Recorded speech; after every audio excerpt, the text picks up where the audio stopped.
Good evening, everybody. We're going to go ahead and get started. Thank you for joining. I'm going to be recording this class for people who aren't able to attend due to work or any other reason. And tonight, the first thing that I want to go over are the fundamentals or building blocks of how I believe that effective meditation using the chakras needs to be set up. You know, it's common that we do a meditation, we calm our minds, we do different processes, but how do we really get deep, long-lasting results?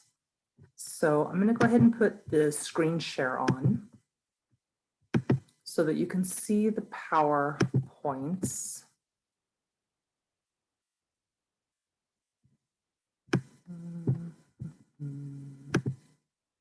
Oops. Give me a second.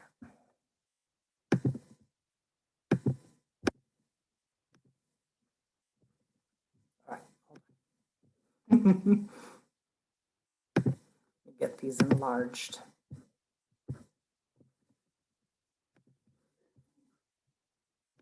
Go. And we get this on. There we go. Okay. So tonight, what we're going to be going over, first thing I'm going to go over is an introduction to the chakras. I'm not going to take a long time explaining all the chakras. I know that many of you joining the call already have a firm knowledge and foundation. So I'm going to go over how this series of classes is going to be established and built. I'm going to go over some of Chakra Dynamics, Chakra Health, and then what I'm calling the 3S method. Okay, so those of you who already know me, welcome and thank you for taking this class and taking time out of your life to do something for yourself. Those of you who don't know me, my name is Christie Smirl. And a little brief introduction to my background. I'm a doctorate of Ayurvedic medicine. I was trained at American University of Complementary Medicine. I've also been in regular mainstream healthcare for about 30 years as a nurse practitioner, master of science. I've been everywhere from the ER to the morgue, and I've really experienced witnessing the breadth of human conditions. And rarely in regular medicine are we exposed to chakras, the subtle body, and the type of dynamic healing that can happen with this methodology. And in addition, I do advanced yoga training. I'm a Reiki master. I'm a professor at University in Whittier, Southern California University Health Sciences, also an author, and I do different art projects. So in our introduction tonight, what I want to talk about is why we work with the chakras. So the first thing that I want to discuss is the process of purification and alignment. What do I mean by purification and alignment? So those of you who are familiar with chakras, you understand that we are living organisms within a physical body, but we also have what we call a subtle body. And our subtle body is designed in a way that when we are out of balance, we can immediately feel the imbalance, or many years later, we may still be harboring a specific vibrational frequency due to the thoughts in our mind that cause malalignment.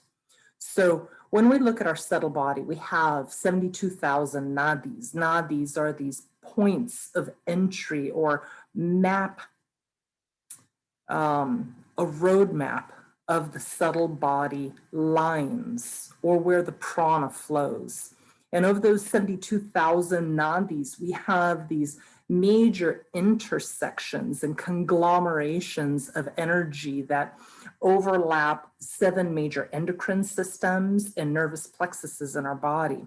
And this is where we have our 7 primary chakras. Remember that you have many more than just 7 chakras, but we are going to be discussing 7 primary chakras. And what happens is when we have dis-ease, whether it be emotional dis-ease, physical dis-ease, due to injury or due to diet, due to lifestyle, we are creating an imbalance within that energy system.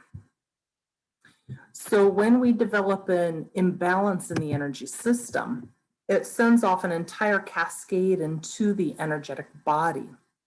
And oftentimes we're unaware of this. It's obvious when you break your leg and you have to wear a cast because it's broken and it hurts. And then you get your cast taken off, and 3 months later, you have some physical therapy for your leg and it feels better. But what happens when our chakras go through the similar process of being broken? Let's say a broken heart, or let's say a broken spirit, or let's say fear, grief. How often do we sit and mend that wound like we would a broken leg? We come from a society oftentimes of quick fixes and negligence of the human spirit or the human soul. And so what happens is we hear messages like, toughen up, get over it. We hear these messages about emotional expression that cause us to hide what doesn't feel good in us. And as a result, we have malalignment. But through a chakra alignment process and self-study, we can easily start releasing what are simply vibrational patterns, because thoughts are nothing more than vibrations. We choose what vibration we place our mind upon. Okay, so let me go over a couple different things. So I'm going to be basing my classes off of the Chakra Alignment workbook. And I know that a lot of you already have it. And if you don't have it, that's all right. I'm going to be going over what you need to know. So I'm just going to go through the introduction of the book and hit some main points. So we understand that purification and alignment of the chakras can be achieved once a person learns how the physical body, emotions, subtle anatomy interact. We have to select actively new patterns, new activities, thoughts, and emotions to create long-term multidimensional transformation, not only in our personal lives, in our professional lives, and in our spiritual transformation. Now, when we take a look at the layout of the book, I've specifically put it together so that each chakra engages you in specific questions to create a sankalpa. And I'll go over sankalpa, sadhana, and the 3 S's. But first, let's take a look at the chakra dynamics, okay? So we understand that every living organism is a vibrational field, literally a field of vibrations. And it's determined by molecular frequencies. It's also determined by the way we think. The way we think determines how our subtle body vibrates, and the way we think determines how other people interact with us. It's not always based off of how we look or how we are outwardly presenting ourselves. It's how you are feeling and how you are thinking that many people pick up on, and that is how they react to you. So we understand that each of the primary 7 chakras radiate very specific frequencies to very specific locations in the body, the marmas, the endocrine system, as well as our entire well-being. And the functioning of our chakras determines whether or not the prana, the life force, determines whether or not that is radiating properly, adequately, and to what quality and quantity.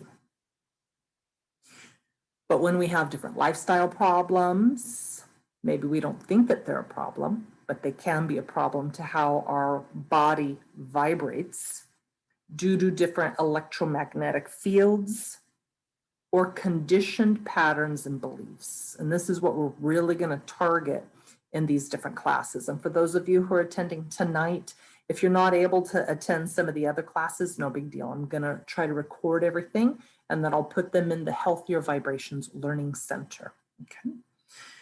All right. Now, one thing we want to remember is the way our chakras, our auric field, our subtle body, the way it vibrates, it's not visible to the naked eye, but it is perceivable by most human beings. They may not understand what they're perceiving, but it's perceivable. Also, animals, insects, different spirits also interact with us based off of how we are vibrating. Now, when we take a look, our thoughts, our beliefs, the way we have been conditioned to think or understand our reality is one of the biggest contributing factors to how our subtle body vibrates. Now, when we take a look at the health of our chakras, we understand that first, we look at self-study, Svadhyaya. But the next thing we need to take a look at is, what are we going to do to fix it? It's one thing to go to a meditation. It's another thing to do your own form of ritual meditation, and that's what we're going to be working up to.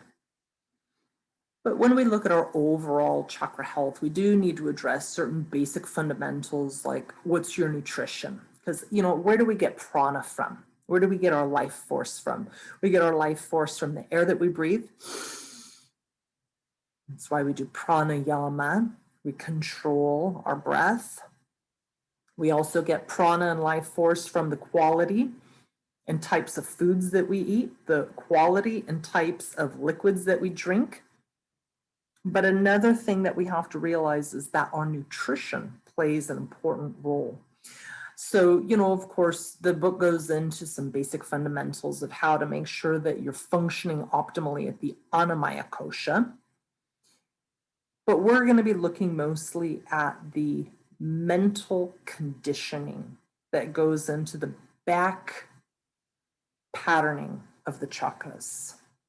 So the first thing that I'd like us to do tonight is to take a look at the different S's, Svadhyaya, sankalpa, and sadhana. But before we do that, I'd like everybody to spend a couple minutes really considering and thinking, what is your mission? So we understand that all of us are born onto this earth. We are souls emanating from Godhead, having a human experience, and we all have a dharma. A dharma. This is like our purpose here. Dharma, of course, includes duty, responsibilities, but what is your blueprint for your life here? Why were you born, I often ask. Why are you here?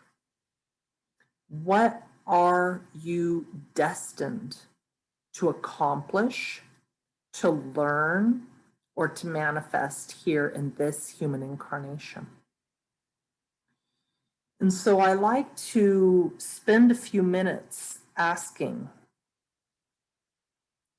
before we go into these different meditations and these different self-studies, what is your human mission here? That's when we get really clear with ourselves. We start looking away from different outside distractions and we start looking inward. Why am I here?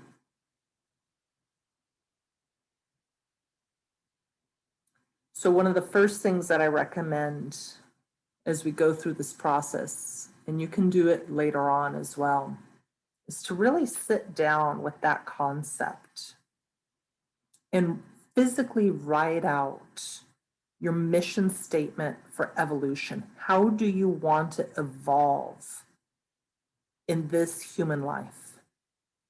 How do you want to evolve physically? Because we understand that if the Annamaya Kosha, the physical body, is not properly supporting us as in souls, then we can have problems. So we understand in Ayurveda, in Charaka Samhita, which is a set of texts, that there are 5 forms of insanity. And of course, if we're working on our chakras, we probably want to have the most evolved spiritual process happening, and insanity can be a little bit of an inconvenience with that. But we understand if we start with our physical body, how do we want to evolve physically?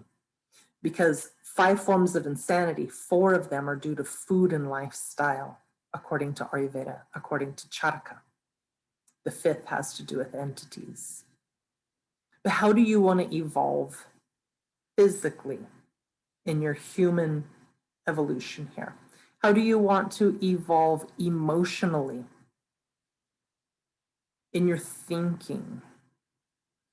Are you able to pinpoint major factors that you think, you know what? When I go to bed at night, I think of this. I think of how I would like to improve this. And that can go into your mission statement. And then the 3rd thing, so how do you want to evolve physically? How do you want to evolve emotionally? How do you want to evolve spiritually?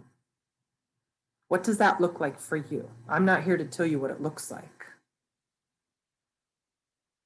So when we look at this process, we start setting up a relationship to Svadhyaya, sankalpa, and sadhana. So let's take a look at that real briefly. So when we are looking at Svadhyaya, this is within the yogic science of self-study, but it's more than just studying spiritual texts or sacred texts. It's studying these spiritual texts and sacred texts and then applying it to yourself. How do you want to evolve through self-study? When we, it's one thing to look good on the outside, have a good job, have friends. It's another thing to look deep down into yourself and truly accept where there might be rough spots, where there might be hard areas, where there might be pain, where there might be grief, fear, or what we call vitiations of the mind, or vrittis, disturbances of the mind. And they can be very subtle and very insidious as well.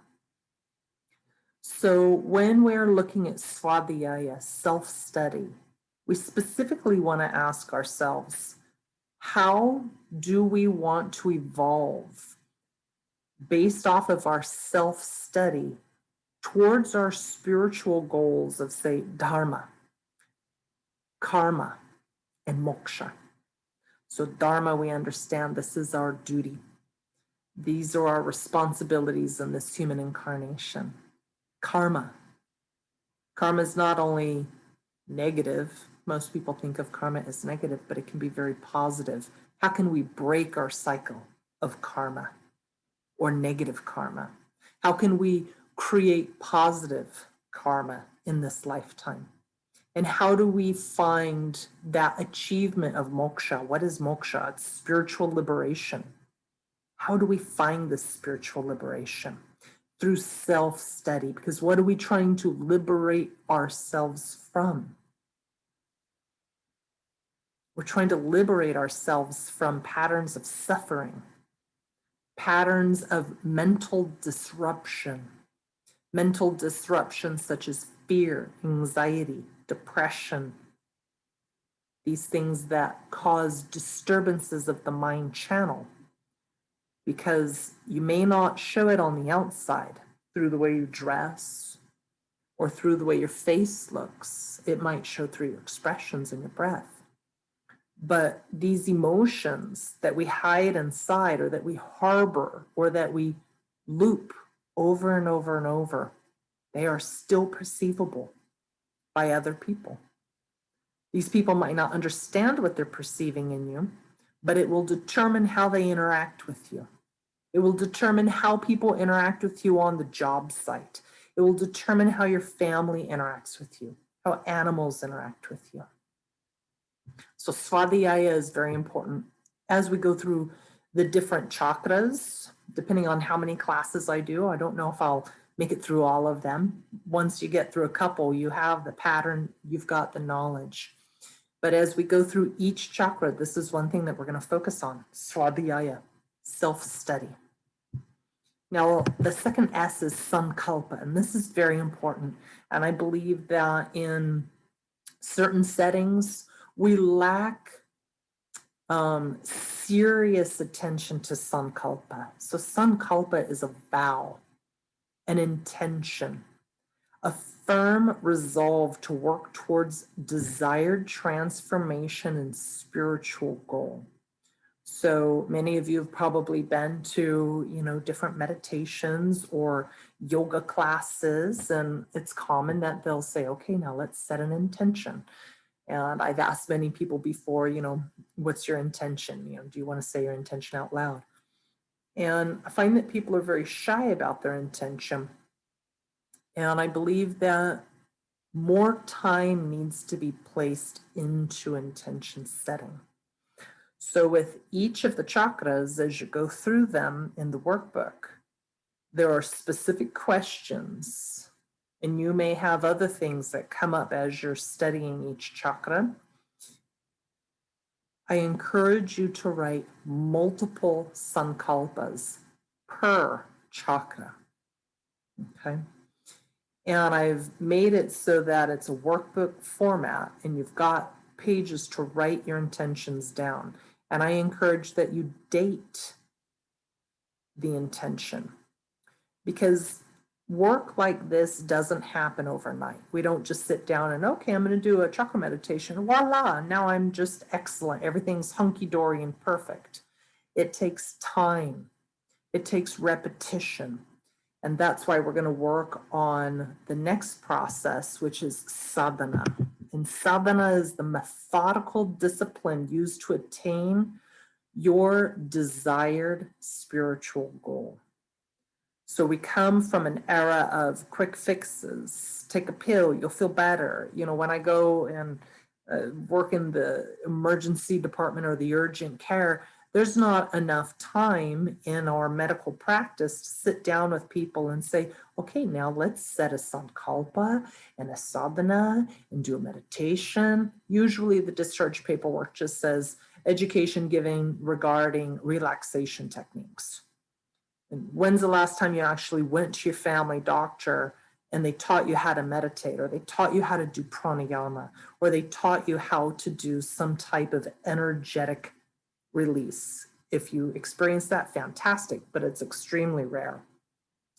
So we are left to our own device to create these spiritual practices. And you don't do it just once. You set up a system, you pick a specific day, a specific time, a specific practice, a specific sankalpa that you're working towards. And then you do the work. That's the biggest thing. You have to do the work. Nobody can do the work for you. Okay? So let's take a look here. When we're looking at setting up a sadhana, one of the most important things to take a look at, because, okay, what is sadhana? Sadhana is your spiritual practice. That might be the way you're eating. That might be the way that you're breathing. That might be the way that you're thinking. It's not just sitting down on a fancy yoga mat in your, perfect situation. So when we look at a sadhana, when we are trying to build a sadhana practice, we want to take a look at what are your top negative emotions? Because it's usually emotions that are obstructing our spiritual progress. So what are your top negative emotions? Anger, jealousy, bitterness, sadness, depression, anxiety, dread, despondency, apathy. And then it's important to ask ourselves, where did they stem from? When did I start chronically or often or occasionally having these disruptive emotions? When did they begin? And why have they continued? Why are they occurring? And why am I still vibrating them? And then we want to ask ourselves for our sadhana, how am I going to actively resolve them? What spiritual practices, what sadhana am I going to put in place to resolve them? And for me, one thing that has helped tremendously is meditation on the chakras. Of course, that's why I've done this. All right, we also want to take a look at sadhana because it's common. We'll say, oh, starting this day, I'm going to do this process, or starting next month, I'm going to do this process. And then next month comes and we're not doing it. We still feel the same way and our life is the same thing. And we're like, that didn't quite work out. So what prevents us from a successful sadhana? We need to take a look at time management. We need to take a look at, if you don't have 15 minutes, a half hour, or an hour to do some type of spiritual sadhana, what else can you give up? How important is it to you to feel your best, to evolve? Because this is what it's about. It's about evolving, spiritual evolving. What can you give up? What can you sacrifice to put that 15 minutes, 30 minutes, hour? Sometimes some of my sadhana practices take 2.5, 3 hours, but it's worth it to me. What kind of discipline do you need for it? Do you need to have a gold star chart? Do you need to have a meditation partner? What is going to get you to do the work? Do you have enough energy? Do you have the stamina, the strength? Are the emotions that are disturbing you to the point that you can't do your sadhana? This happens. Sometimes it's a matter of cutting back on your obligations. Sometimes it's a matter of privacy. And we'll also take a look at setting up a sacred space, because I believe that ritual is very important in this process. So let's go ahead and move on from here. So this week we are talking about Svadhyaya. I want you to spend this week going over the process of your mission statement. So in the book, there's specific information on setting your mission statement. And I would like this statement for myself and for others to be an overarching, not, I want to specifically get rid of fear of this one thing for evolution on the root chakra. We'll get into those specific intentions per chakra. But this week, I'd like you to really take a thought process. How do you want to evolve overall in your life? Not like, I want more of this. We're not talking about possessions. We're talking about mindset and spiritual evolution. Spiritual evolution requires that we look at those hard emotions, the emotions that, we really don't want to share with other people. and transform, to get rid of them, to change them, to have an alchemical process to where you are functioning at your most optimal emotionally, so that the spiritual aspect of your soul can radiate through. One thing that I often say is when you are in a state of dis-ease, you contract. We withdraw.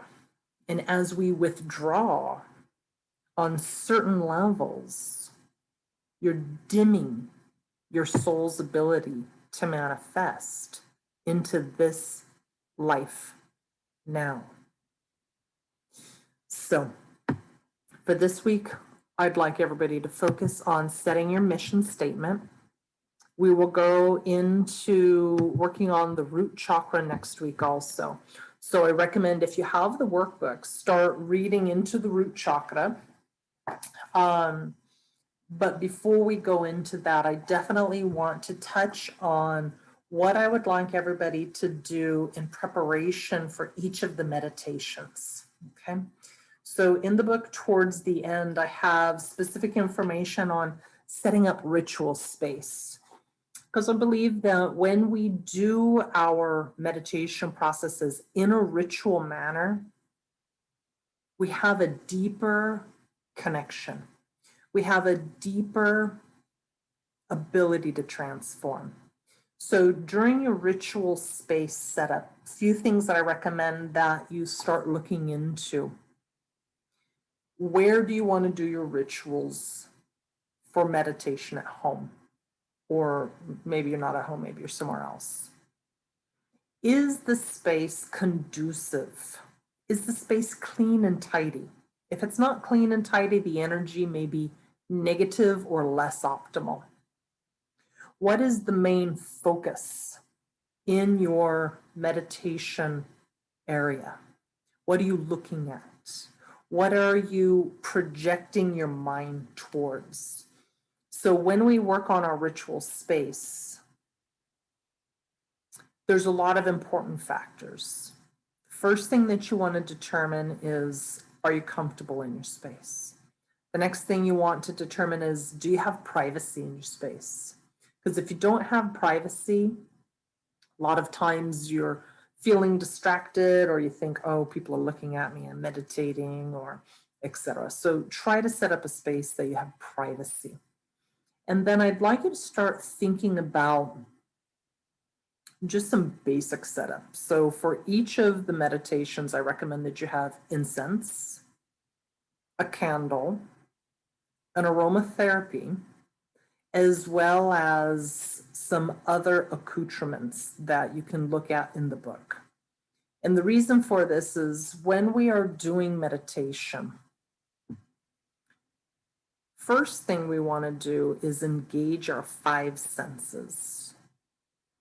When we engage our five senses, we bring our senses into the present moment and we control them. So it's not about just shutting down all of your sense organs. So when we're looking at the process of meditation in yoga, we have a process of withdrawal of the senses. But I believe that when we engage all five senses in the process of meditation, not constantly engaging them, but when we bring a focus, we bring our awareness of each sense into the now. So you can start looking over the ritual part of the book and determining where you're going to do your meditations for this class series.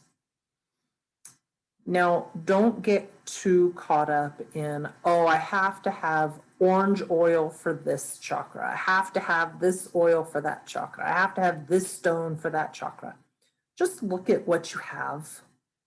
You might go out and look at some of the supplemental therapeutics and use them during the meditations, but you don't have to. Okay, you can just choose one oil, or it can even be a perfume if you need it to be. You can choose just one ritual stone, one candle, or you can go all out. Me, I've got a whole drawer of essential oils, and I probably have one for every single different chakra, and stones, I've got piles of them. But don't feel like you have to go out and purchase things, because you don't need to, okay? So when we set up our ritual space, the first thing that I'm recommending is that you take your time, set it up, use great thought and great care. This develops a higher frequency in your meditation. Try to get rid of all of your distractions. Try to get rid of your electronics in the area. So usually when I'm doing my own meditation, I turn off my computer, I put my phone somewhere else. I even limit the amount of music that I listen to. I usually try to do it silent, but it's not required. I also recommend getting rid of all artificial lighting, if possible, during your meditation process. Just use one simple candle and turn off all the extraneous lights overhead. So we want to create a multi-dimensional space that is incorporating the Pancha Mahabhutas, the 5 elements. So when you're setting it up, I've got a picture in the book, and it shows you, just how to set up your basic space. But the things that I'm going to recommend for each meditation, create a ritual intention. I don't want to just say, okay, now we're going to meditate. Set an intention. You're like, I pray for world peace. We want to get a little more specific. We want to set our intention based off of our Svadhyaya, our self-study. We want it to be good. We want it to be deep. You want to really offer up something that's going to make a big difference in your spiritual processing. So each one, I recommend that you write it down in the ritual portion of your journal, date it, and then you'll also date when you do your actual ritual. So this is a form of keeping track of where you're going. So we don't just do one meditation and we're like, okay, everything's great now. You're going to keep doing it over and over and over. And it's nice to be able to go back and look at your progress and say, wow, 6 months ago I was working on that issue. That's not even an issue for me anymore. I'm so glad that's gone. Or you might look back and go, wow, I haven't made any progress on that at all. And then you may need to change your sadhana based on that. So for your ritual space, you'll want your written intention. We'll go over that next week as well. You'll want a candle for candle gazing. Remember that fire serves a bridge into the spirit world. You want to choose an incense that will be non-irritating to your lungs. I'm pretty particular about what incense I use, because once it's burning next to me, I don't want to, be too distracted by it. You can choose one per chakra. You can choose different ones, or you could just choose one simple kind. And if you don't have it and your lungs are sensitive, don't stress about it. You'll want to choose either a stone or a crystal. So you could choose a specific stone per chakra. I probably will, because I have a big basket of them. But you can just go out into the backyard, find a stone, and use that one. It doesn't have to be like a 2-carat ruby or something like that, okay? And you can look through the different pages of each chakra and see, maybe you have some of the stones in a form of a necklace or a ring or something similar, okay? Don't go out and buy a bunch of expensive stuff for this. And then you want to choose a ritual oil. So you might choose an oil that correlates specific to each individual chakra, or like I said, you might just have one particular oil. Make sure that the oil is safe for applying to the body, and make sure that you've tested it before, that it's not irritating. So don't go out and buy like Walmart essential oils. They're not usually for applying onto the body, and they're not medicinal grade. But if you don't have something like that, you can always choose something that you already have. Maybe it's a perfume instead. That'll be fine. but it is preferable to have one particular ritual oil. Okay. All right. Then also for each of the classes that we go through, you're going to want to make sure that you have some type of drink. It could be water, it could be juice, it could be wine, because you'll be consecrating it and then consuming it afterwards. So you're going to want candle, incense, a beverage, a stone, your written sankalpa, your essential oil.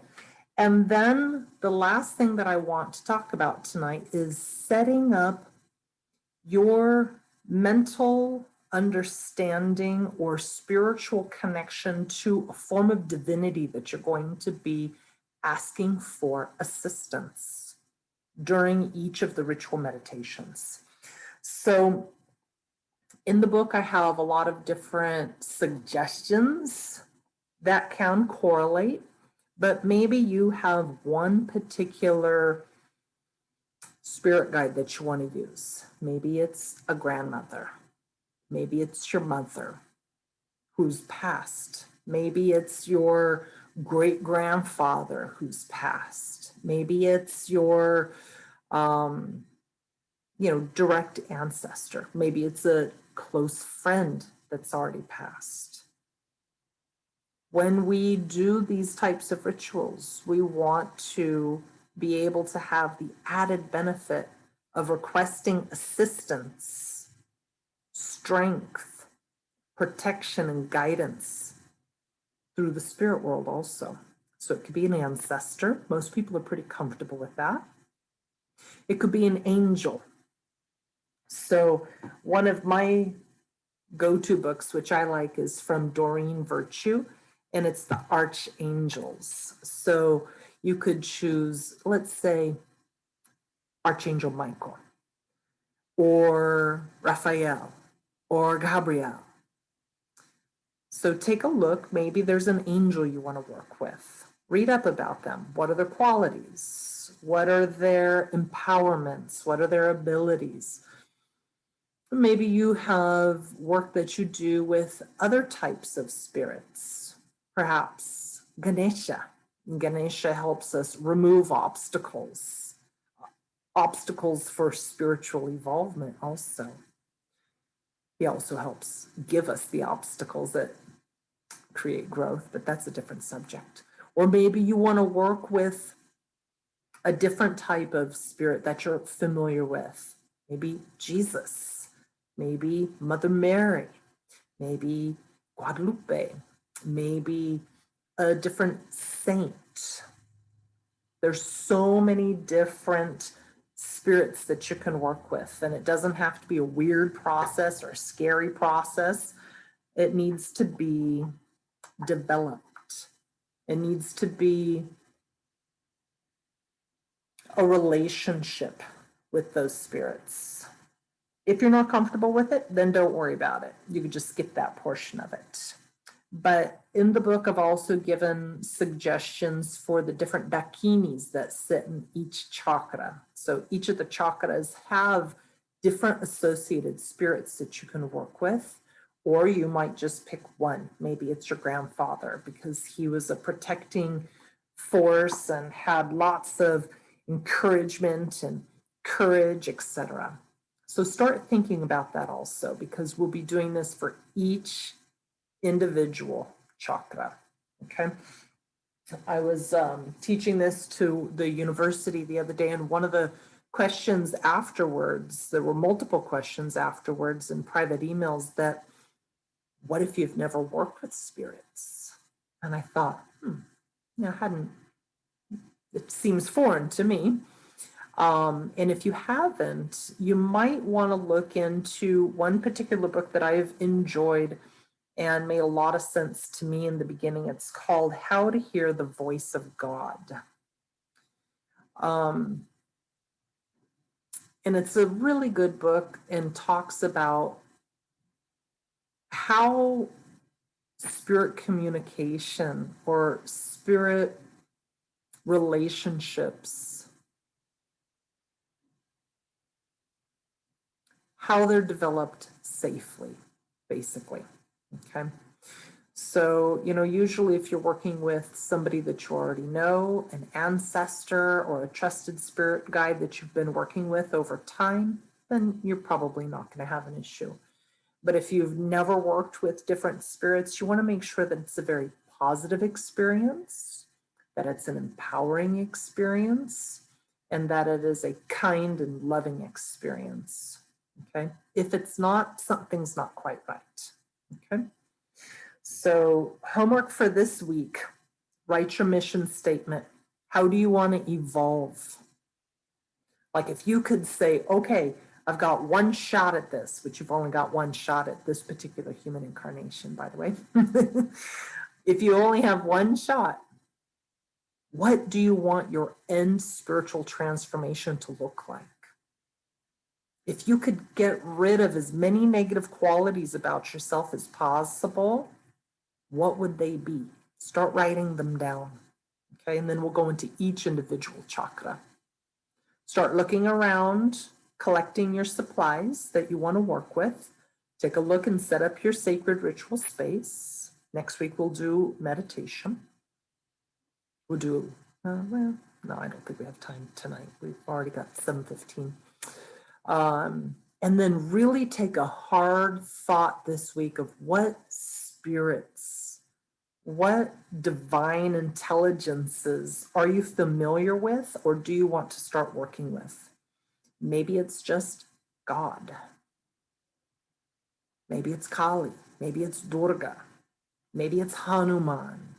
Maybe it's Kuan Yin. Maybe it's Buddha. Maybe it's XYZ. I'm not going to tell you who to work with. I think that it's more important that you develop a special relationship with each of the chakras to ask that particular spirit for empowerment, protection, and guidance in each of our meditations. Okay, so are there any questions?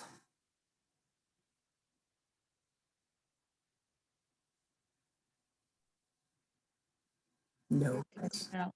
Yes. Could you please repeat the name of the book and that it was How to Talk to God? What was the name of it? Do you mind? So this one is called How to Hear the Voice of God. How to Hear the Voice of God. And it's from Susan Shumsky. Shumsky. I read it quite a few years back, and it made a huge difference in how I work with the spirit world and also some safety issues. Do you mind if you hold it one more time? Yeah, absolutely. Please. Thank you. So it's How to Hear the Voice of God from Susan I can't read it backwards. Shumsky. And then the other one, Bob, you were asking, is from Doreen Virtue on Archangels 101. I really like this book. It's real simple. Thank you. It goes over your major archangels. And then if you want to get the guidebook for the class too, it's the Chakra Alignment book. So thank you so much. You're welcome. I'll try to set up each meditation session so that you really don't need anything. I just want you to set up your space, get all of your supplies collected, get an incense, get an oil, get a stone, get your space, a candle, maybe a special glass that you're going to use, because the more time that you put into the ritual aspect of a meditation, the more excited you are about it, the more energy you put into it, the more enthusiasm, the more meaning you get from it. So spend some time working on that this week. And then next week, we will go directly into the root chakra. So I'm going to spend some detailed information time on the root chakra. I won't normally spend that much detailed time per chakra, but I'll go over it in its entirety with all of the, subtle therapy, therapeutics, etc. And then you'll set your intention. We'll do a meditation next week. But then the following weeks after that, I'll expect you to do your own homework and spend the time going over your sankalpa setting so that we can go right into meditation rather than me talking about it. I want this to quickly become you doing the work and having a place and environment where you're like this. Yes, okay, it's Wednesday, it's 6:30, I'm gonna do the work. Okay? One question. Yes. We didn't, I know that you were trying to accommodate everybody, but through this week, how would you suggest using the book best? I mean, just get to the mission evolution statement, so read everything up till that, or would you recommend we read the whole book this week, or? I'd recommend reading all the preliminary pages up until you get to the root chakra. I would stop there. So I would start on the first few pages in the book, going over the information about your subtle body, going over how to set up your mission statement, and really spend a good amount of time in that mission statement. I really believe that a lot of times we don't give enough deep thought into it. We just, okay, I'm going to meditate. Boop, there we go. Boop, I'm done. It's like, well, I mean, that was good. It was a great meditation, but how can we make it more effective? And how can we make it more transformative? Not just a cursory exercise that we do. I have one more question, please. Absolutely. In your book, does it mention about a specific oil that works on a specific chakra or a stone? Yes. So I'll go over that next week. We'll go over the root chakra. So in the book, as you go through each chakra, it has detailed information on what type of oil is most appropriate, what type of stone is most effective, what type of asanas can be used, what type of different yogic techniques can be used too. And I'll incorporate those into the meditations. So if you want to take a look specifically and say, okay, I know for a fact I want to work on my heart chakra the most, then you might want to go and invest in those specific therapeutics for that heart chakra. And I have them listed. Each chakra has a whole list of all the supplemental therapeutics you can do. But remember this. You can go out and buy every fancy stone, every fancy incense, every fancy accoutrement. It's the work that matters the most, not the subtle therapies. The subtle therapies do help. The subtle therapies do create shifts, but it's the meditational sankalpa and sadhana and svadhyaya that matter the absolute most. You can put me in just a grassy area with no goodies and no accoutrements. And that meditation is going to be the most effective if my sankalpa is set correctly, if my svadhyaya has been done, my self-study, and if my sadhana is strong. Those are the most important, in my opinion. Thank you. You're welcome. But yeah, I put all the yummy information about the aromas and the stones and what poses and what therapies and what types of energies and what are the bija mantras and what are the Sanskrit alphabet letters and things like that. I have that listed for every single one. And I'll go over everything in the root chakra next week. But like I said, the following weeks after that, we'll go straight into the work. All right. Well, thank you everybody for joining me. I will try to make sure that these classes are no more than 1 hour because it's in the middle of the week and everybody has other things to do too. So get ready for meditation next week. And until then, I will see you all soon. Thank you for joining. And I'm excited about this journey together. Thank you. Thank you, Christie. You're welcome. Have a wonderful night. You too.